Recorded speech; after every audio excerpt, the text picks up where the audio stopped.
Welcome to the Truvantis Risk Radar. I'm John McGinnis, and my guests today are the PCI Dream Team. On behalf of Truvantis and myself, we are proud and excited to welcome them to the first stop of their 2023 book tour. The guys are celebrating the release of their new book, The Definitive Guide to PCI DSS version 4. This is part 3 of my 3-part interview with the team. In part 3, the discussion gets heated as we dive deeper into controversial topics surrounding PCI DSS version 4. Ben, what is your favorite part of the book? Favorite part? I think, those, from reading, the real world advice, some of those pitfalls, which, you learn, from the chapters I didn't write. It's always good from, learn from other people's mistakes, learn from, their best practices. So, like what, David said is the rising tide. And, that's the fun function of the book, is that it's, our information is in so many places. And so, the better the payment card, the brands are, the better all the merchants are. It is better for everyone. Even something. The truth is, there is a lot of protection a consumer has, but like recently, I had a card that was compromised, somewhere out there, and they had to reissue it. But you've got all these recurring payments, and which you're using that card for. So that's a hassle of going back, and then you forget to do one, and they charge you a late fee, and then you have to go back, and they're going to remove the late fee. But the better everyone is as a whole, the better is for the economy as a whole, because we're all paying a tax on this as consumers. So the better everyone does, the less economic incentives there are, so it's better for everyone. Agreed.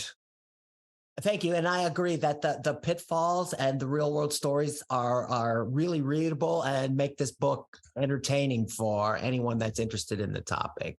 I certainly found it that way. Last year, you were talking a lot about, are the QSAs all on the same page? Last year, you weren't trained at all. Now, I presume that you are. Are the QSAs ubiquitously ready? Is there a 4.0 exam now as they're training for ISAs and things like that? How ready do you think the PCI practitioners are? Jeff will have a better answer, but I think, is like, you take, 2 radiologists, you get 10 radiologists, and you look at the same image, you may have, overall consensus, but, they'll see things differently. So it's not, even there was this thing on the internet some time ago, what color is this? It got like 1 billion views. And so, very, nothing is black and white. So you could try to make things as clear as possible. But, I said, you get 2 QSAs, you may get 2 opinions. You get, 50 QSAs, you'll have at least, 5 different opinions, all of them valid.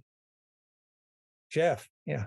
Well, yes, John, there is training for both QSAs and ISAs. Is it appropriate, or what's the word I'm looking for? Is it useful? Yeah. Is it deep enough? Not so sure about that. Really coming into version 4, there's really only a couple of things that have changed that are immediate. Almost everything else is due in 2025. So, but I know in a number of instances, organizations are probably going to need all of that time in order to get them addressed, particularly the service providers, because service providers are the ones that are going to get hurt the most. The merchants, the Targets, the Walmarts of the world, they've reduced their scope down to almost nothing. I mean, to the point where the only thing they really have in scope anymore is that card terminal at the register. Beyond that, everything else is out of scope. So for them, No big deal. version 4, who cares? Yeah, I even had one representative from one of the payment brands. I won't say which one, but we were having a meeting, the trusted QSA team with one of the payment brands, and they literally came right out and said, merchants being breached is not something that we're focusing on anymore, because it's just not happening with P2PE and end-to-end stuff, and with all the other various things that are going on to protect card data, like Jeff said, to reduce the scope. Merchant breaches are not like they used to be, that's for sure. So this particular individual for the payment brand said that they're going after the service providers more than anything else, which we all sort of saw that coming. John, something happened to your image. It says EOS webcam utility. It did, and I will try to get that back. We lost it. Coop, you said you weren't going to say which one it was, but I guess you have a 1 in 6 chance of guessing. Yeah, that's right. So you can guess. I mean, to go along with what you and Jeff were just saying, John, the thing about the training and this, that, and the other. What I've always saw. This is something I don't know if I've told the rest of the team this, but I've had a couple of old axioms that go back to when I was an old Sarge in the Air Force. I spent many, many years in there. And one of the things that I used to tell my troops is that as a sergeant in the Air Force, what I am is basically a BS filter.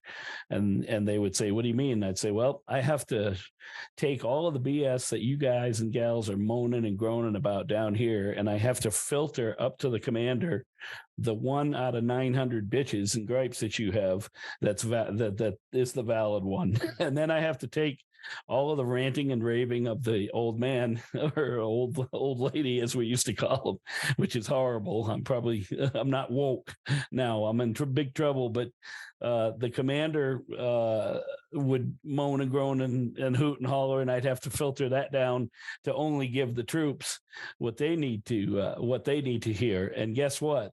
Being a QSA or an ISA, same job. We're BS filters.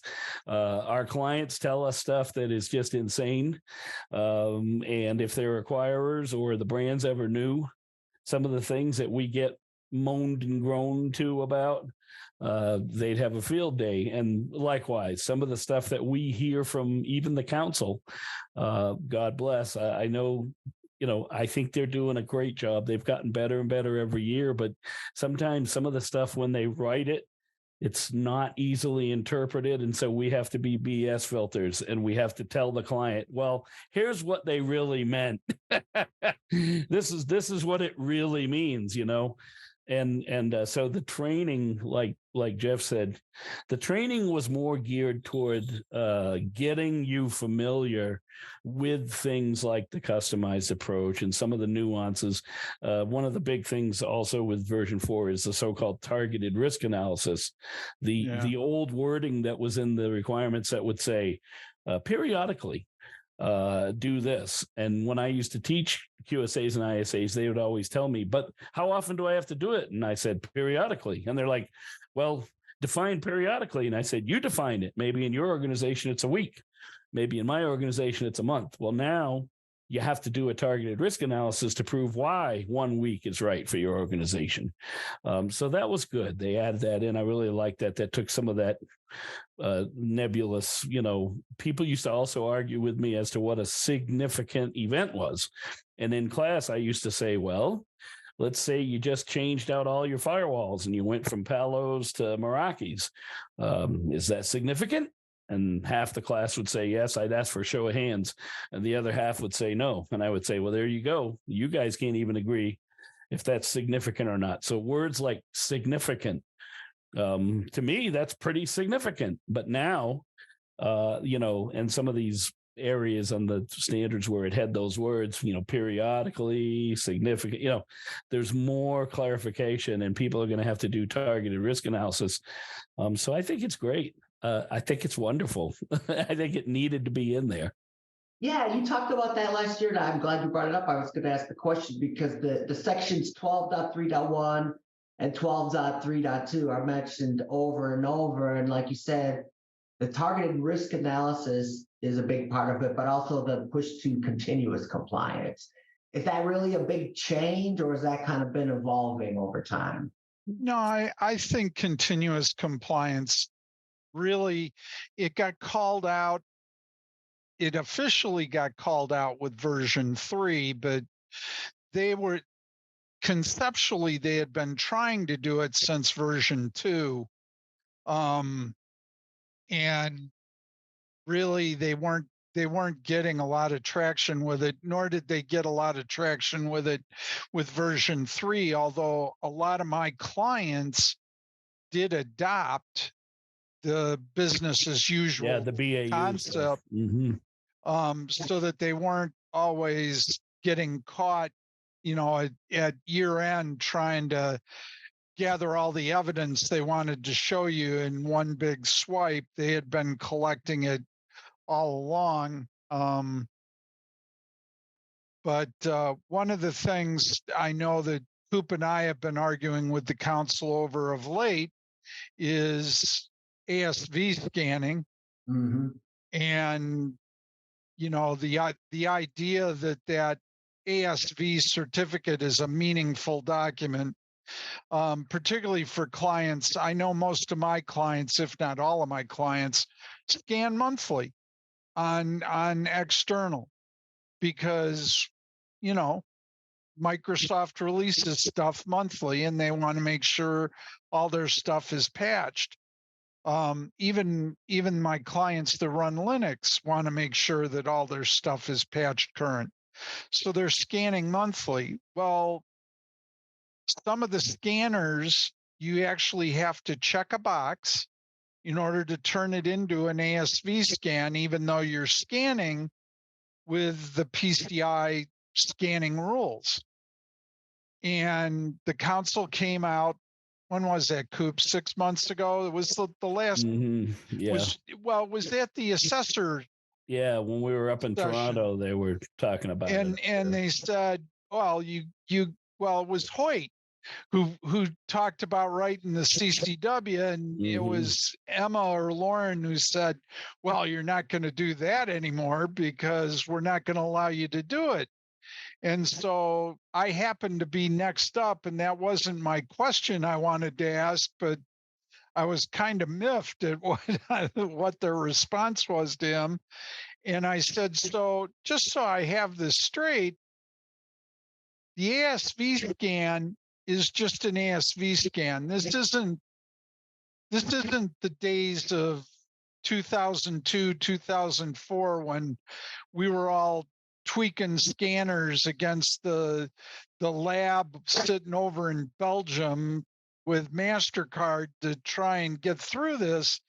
This is we're all using Qualys or Rapid7 or Tenable to make the scan work, and we're using the same policy. The only thing that's different in the whole process is ticking off a box so that I get a stupid certificate out of it.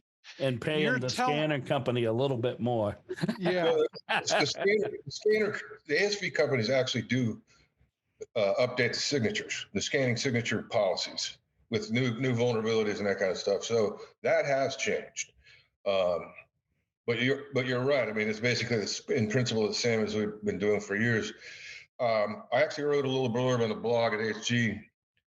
We were an ASV certified company, and I was, as a QSA, I would be reviewing ASV scans with some of our clients, and when a lot of times we would run a scan, we would end up with what's known as an incomplete scan, which, as we all know, is not compliant. Right. The scan would time out, and we couldn't get all the hosts and that kind of thing. And what we were figuring out when we were working with the scanning vendor, And what we're able to figure out is, as the DMZ architecture has evolved over the years, they put up all these speed bumps. You have SSL proxy stuff. You got deep packet inspection firewalls.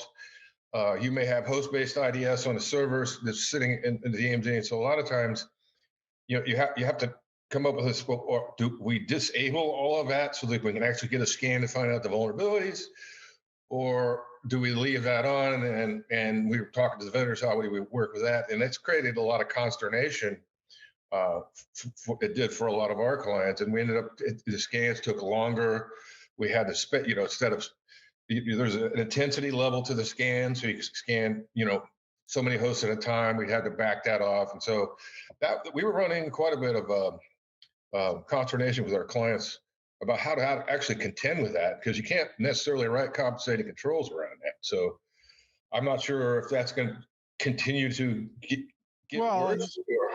Well, and you point out something valid, David, and that's I've never been a fan of vulnerability scanning anything through a firewall, because even when you white label, you say, okay, everything coming from 10.10.10.10, don't just ignore it.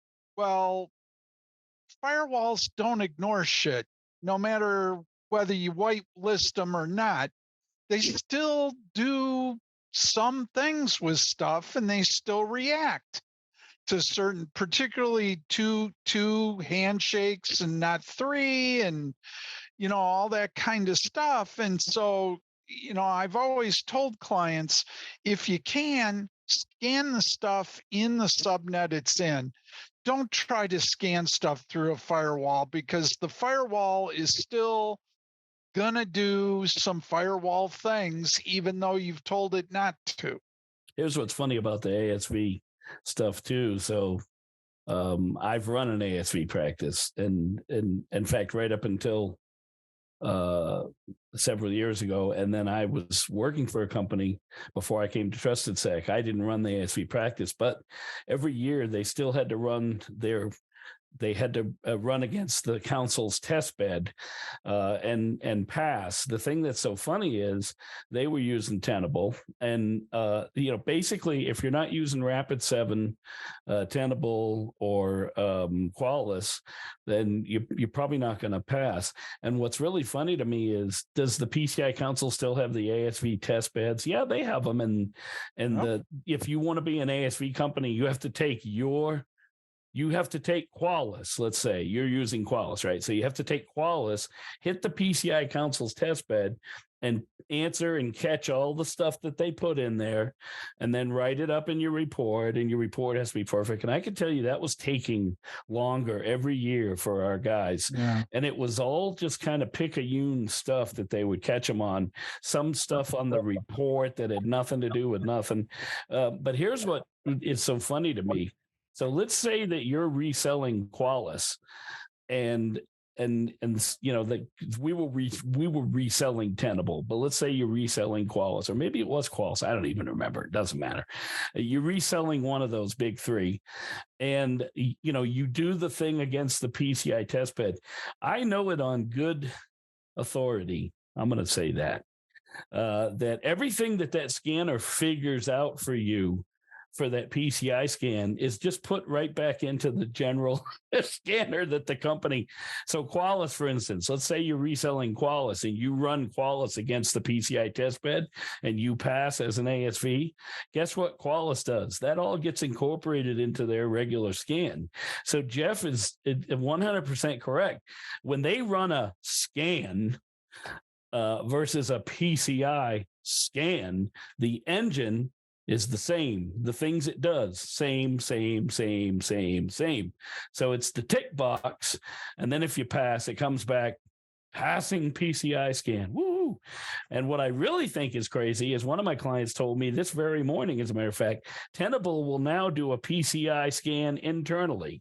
So you can do internal scans and have them come back as PCI passing.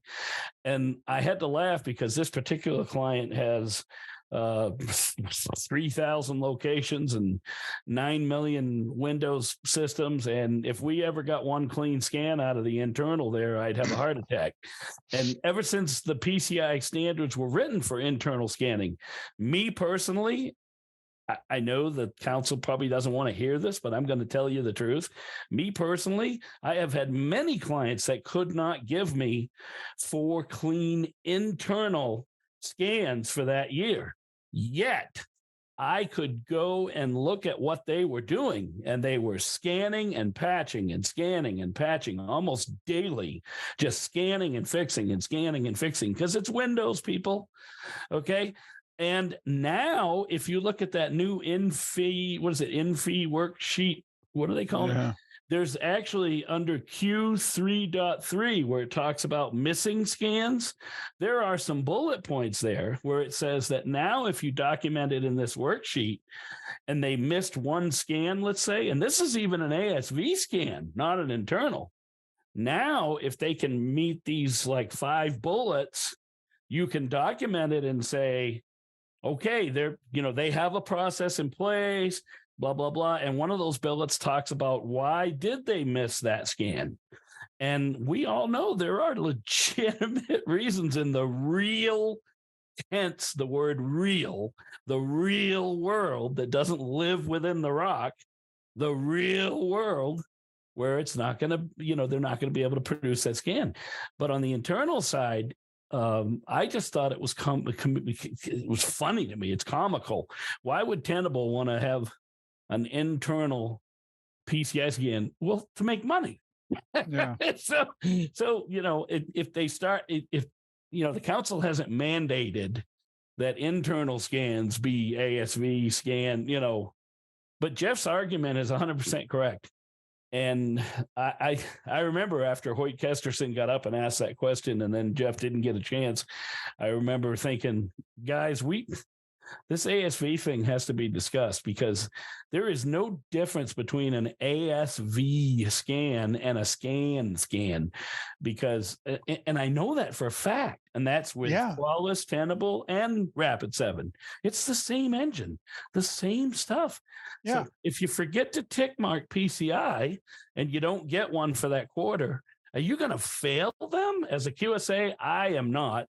And now I have documentation. Well, now with this INFI worksheet, I'm going to have to go and reread that, Coop, because I thought it was only internal stuff, not ASV. No, it uses that ASV as an example. Q3.3. I'm going to have to go back and reread it. And guess who brought it to my attention? Lovely Carla Brinker. She always finds these things. God bless her. And Carla brought it to my attention, and I looked at it and I said, this is it. So in my mind, I was already doing those bullet points that are now documented. Right. Where as a security professional, it's like, okay, they missed the scan in Q3. They gave me one for Q1, Q2, Q4. External ASV scan. They missed 3. Why? Right? Look at why. But they've got 12 monthly scans. Right, but I'm saying three ASVs, and the one didn't get the tick box, and so it's just a scan. Right. What the heck? It used the same policy. The only thing that was missing is the stupid checkbox. That's right. To get the stupid certificate out. That's right. To get the certificate thing. And to that point, there would be, a number of QSAs, I think most of them more on the junior side, who would, obsess on that lacking and fail them.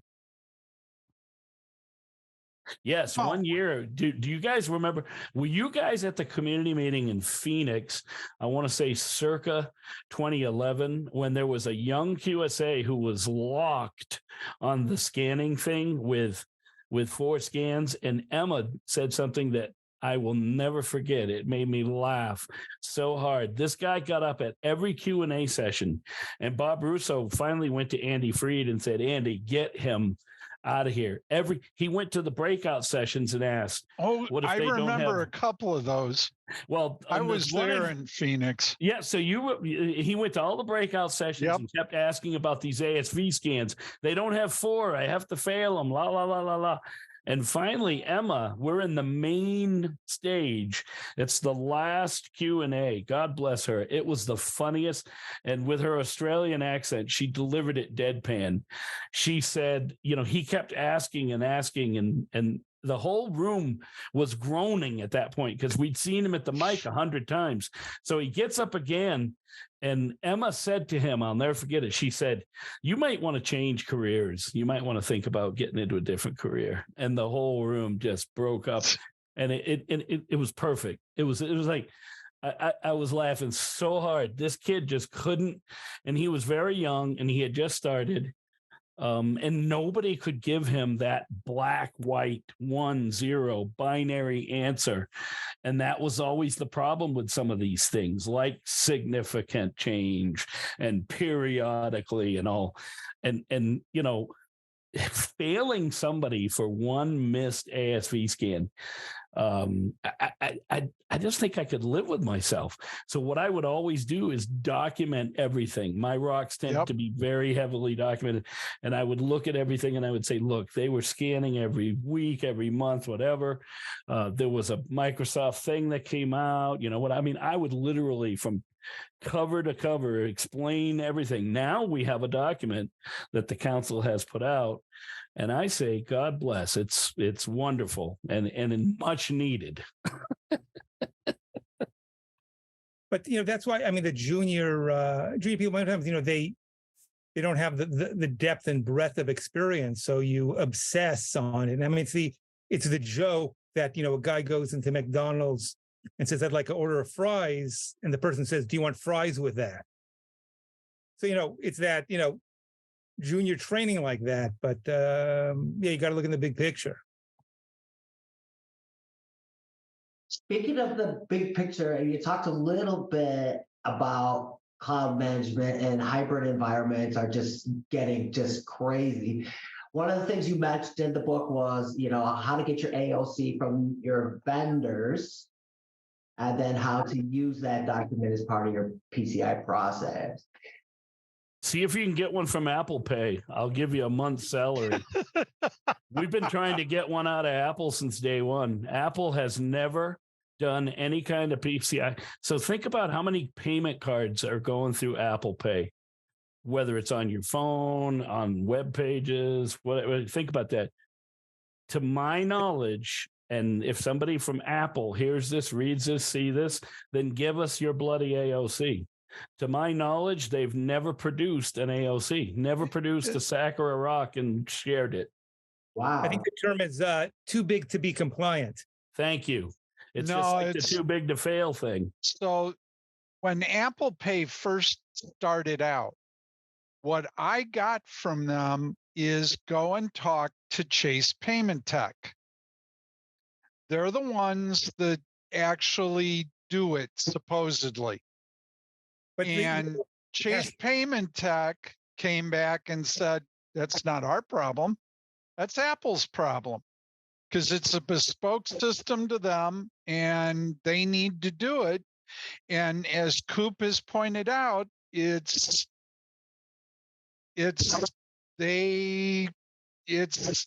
Chase's fault, and Chase says, no, it's their fault.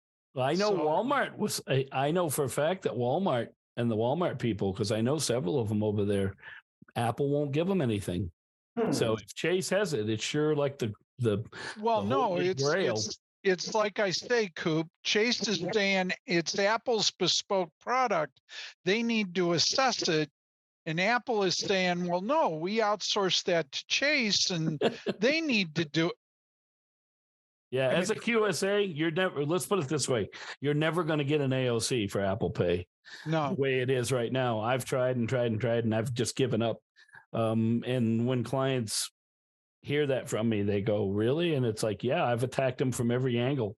I've had folks at the payment brands go after them. I've had acquirers go after them, huge merchants. I know Walmart went after them, and they never produce anything. Apple will not. Well, somebody's got to go to Apple Pay like a Walmart and say, we're going to drop you then. Yeah, that's the only way it'll happen. We can't trust your process. So But the We're thing done is, with you. thank God, the one good thing about Apple is they do share, they're very open about how it works. And so Yep. they do have a document out. And that's why we've all accepted it. Because if you read that security document and you look at how they run Apple Pay, it's one of the better. Yeah. I'm not going to say best, but it's one of the better wallet services, one of the better payment services. But having said that, okay, so how hard is it to take that and throw it in a SAC-D, for God's sakes? I mean, I don't know. I mean, I don't even know if they're eligible for that. They have to do a rock. Yeah, but I mean, they haven't done anything. So why not do a bloody SAC-D and say, here's your lousy. Here. Well, just plug that into an AOC and be done with it. Yeah, I've never understood that, but Ben hit it right on the head. Too big. You gonna go tell? I was on a phone call one time with a large retailer who may or may not have been mentioned on here today, and I was on that phone call many years ago. And one of the payment brands who may or may not have been mentioned here today was on that call. Let's just say we're talking billions of dollars in payment transactions. And that particular payment brand was telling this particular merchant what they had better do. And you had better get this right. And you had better get that rock completed. And you had better get that to your acquirer. And they had better get it to us because we don't like what's going on. And that certain retailer said, well, maybe we'll just stop taking Visa. The phone went so silent, I couldn't hit my mute fast enough. I think they heard part of my scream and laughter. And then all of a sudden, that particular payment brand said, oh, well, we don't need to go that far. So, look, and then like Ralph Cramden, And so the sad thing is, at the end of the day, let's face it, we're talking about money, guys. I mean, the big guys are pretty good about following the rules now, but that was back in 2006-ish. And the big guys were looking at PCI like, I got your PCI right here. And the payment brands were blinking because they didn't want to cut off those millions of dollars. And I believe that it was soon thereafter where the whole Apple Pay thing kind of started. And you'd walk into an Apple store and they had these devices they were putting people's payment cards through. And I remember looking at that saying, okay, and what in the world, so they've been out there kind of doing their thing. Remember 2010, Coop, when a certain cadre of extra large merchants hired a certain CPA firm to do a study about starting their own card brand and network. I recall.